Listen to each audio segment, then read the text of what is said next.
Hey guys, today I'll be reviewing LEGO Star Wars 75311 Imperial Armoured Marauder, or as it's called in universe, the Trexler Marauder. First up we have Grievous Cargo, Magistrate of Navarro. He's quite a bit different to his last figure from the Razor Crest, this year being based on his Season 2 appearance where he has a grey beard rather than just a moustache. And he also has leg printing and a lot more detail than on the last one. Such a detailed figure, really like it. This year he's only got one pistol, which is accurate, but last year he did have his dual pistols. Unfortunately, he doesn't have an alternate face, unlike last year where they gave him an angry and a happier expression. This year it's kind of just a in the middle kind of thing, more angry I reckon.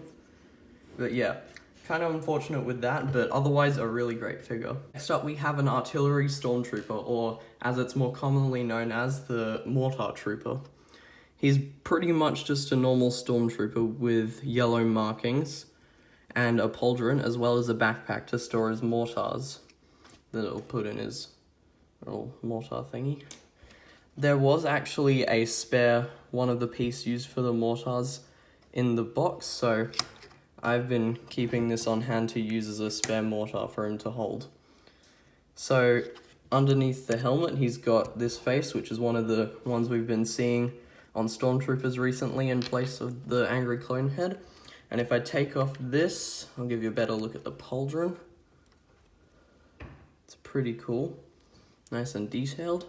And then his backpack, if we take that off, you'll see that he does have a backprint that actually is more accurate than the backpack because it has all 4 mortars and this little bit underneath, whereas the backpack only has 2 mortars. But this does make it stick out of his back more, obviously. And yeah, I don't know, it's up to your personal preference which you prefer to have it on or off. But yeah, it's a pretty cool figure. And with these new Stormtrooper helmets, one of the problems have been that you can't turn it around to make them look left and right. But with this one, since he's got the pauldron and the backpack under his neck, it lifts up the helmet enough that you can actually turn it around, which is kind of funny. Another thing about this figure is that it isn't actually in this episode that the Trexler Marauder is in. It's in Chapter 14, whereas this set is based on Chapter 12. I reckon it was a good decision to put this figure in the set, because at its base, this thing is an Imperial troop transporter, whereas, and the Slave 1 LEGO set, as we know, is based on Chapter 15 and not Chapter 14, so they didn't really have a place to put this figure otherwise, and it's a cool figure, so I'm glad they found a place to put it. This set, being a troop transporter, has to come with some troops to transport. So, it does have 2 normal Stormtroopers, front torso print, back torso print, newer dual molded helmet, leg print, normal blasters, and we have actually got some new under the helmet heads, like besides this one and the few others they've been using. We've got some more variation, which is good. And that's pretty much all I have to say about the regular Stormtroopers. They're just regular Stormtroopers, what can I say? Here's a quick look at the Artillery Trooper's mortar. I found it quite hard to get it in the right position because it easily moves up and down, and if you bend it down too far it'll just pop off because of the pieces they used. And then you've got these little legs things that they use for the legs.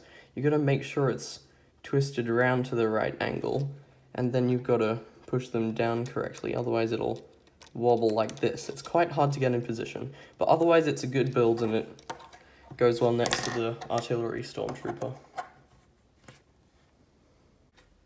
Here is the Trexler Marauder. As with a lot of the other sets released this August, it looks a lot better in real life than it does on the box.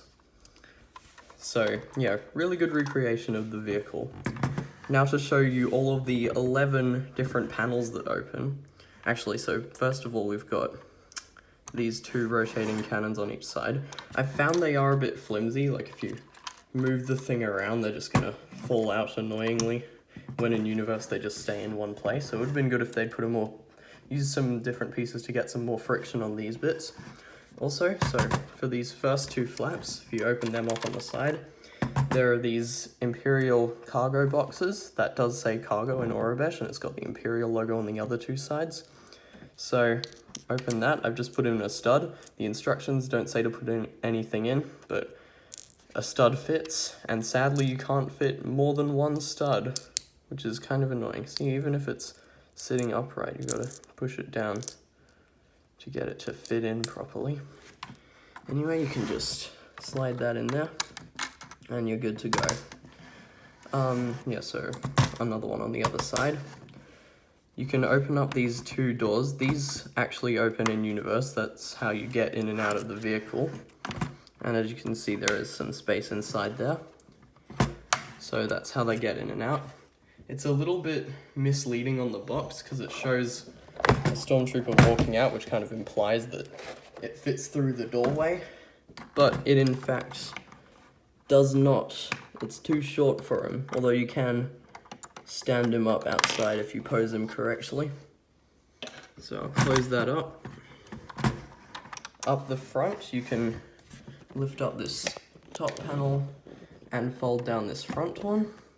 And in there you'll see a seat for a Stormtrooper or any pilot figures. In universe, these are piloted by the same people that pilot the ATDP. So if you have an ATDP or an ATDP microfighter, then you can put him in there because that's who actually pilots it. Now, as you can see, there is a little control panel on there. And if you when you fold this up, it goes right up to him, so that's pretty good. Fold that down, and you can see through there. I'll give you a better look. I'll try to at least. But yeah, he's in there. You can also see him through the sides there. And now, in the back, there is another opening hatch. This one actually spins with this turret. So you can put in that Stormtrooper. Excuse my dog barking in the background if you hear that. So yeah, you can just close that up. And just like with the cockpit, you can see that Stormtrooper in there through the window. So that's pretty cool. And with this turret, you may notice that it only turns this far and there. It can't go all the way around. And in universe, there is actually a very specific scene where Grievous Cargo is in the back here, and you've got a scout trooper on top, and he's got a thermal detonator. He's about to drop it down and probably leap off the vehicle to avoid dying. And Grievous Cargo turns the turret all the way around and shoots him off. Now, there is an easy solution to this. If you just simply take off this bit, take this piece off. It was there, so just take that off. And then you can put the turret back on. And wow, it goes 360 degrees and lets you recreate an iconic scene from the episode. Why did LEGO not just leave the piece off? It doesn't create any instability issues or anything. The only bad thing is that little gap there. But even with the piece there, there's a gap around there, except for that part where the piece is. So it doesn't make too much of a difference to the overall look of the set, and gives you a play feature that allows you to recreate an iconic scene that LEGO unfortunately skipped out on. So there is also, wait, is this gone blurry? Come on, there we go. You can open this up, and this does not lead inside the vehicle, sadly. But you can put Grievous Cargo or a Stormtrooper up there in order to shoot out the top. This didn't actually happen in the episode, but it happens in the LEGO set, and anything extra is appreciated. And this does have a similar problem to what I've seen on the Knight of Ren transport ship, where when you're closing it, it kind of bumps into there, so you just have to give it a bit more of a push to get it to click in there, which is kind of annoying, but it's fine, to be honest. Now there is one more panel in the top, which you can open up, and in there you'll see two more seats. It's a bit fiddly to get Stormtroopers in and out of there, but you can do it. Give me a second. I've managed to get them in there. That front seat with the normal Stormtrooper is just a normal seat like we saw in the front area for the driver. But that back seat is actually a special one for the artillery trooper. And I'll insert that clip there, like right here, just to give you a better look at that when I'm in the building process. Recording this now because I need to show you this while I'm building it because it'll be hard to show you later. Sorry for any background noise. As you can see, there is this chair here and this chair right behind it. This will be under the hatch that you open in the top.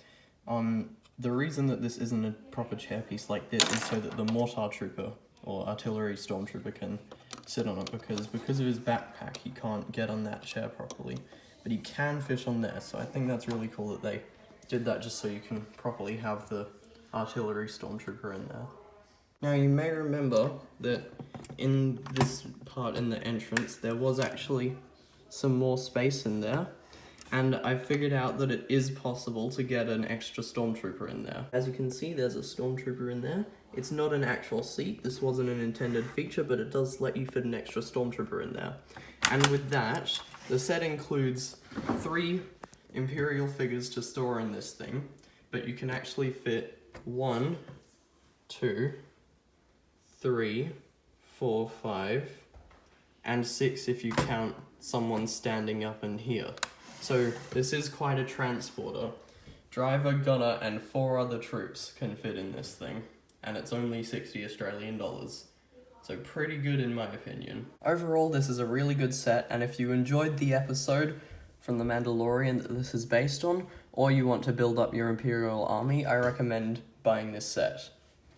Thanks for watching. Like if you enjoyed the video, and subscribe to the channel if you enjoy the content I post.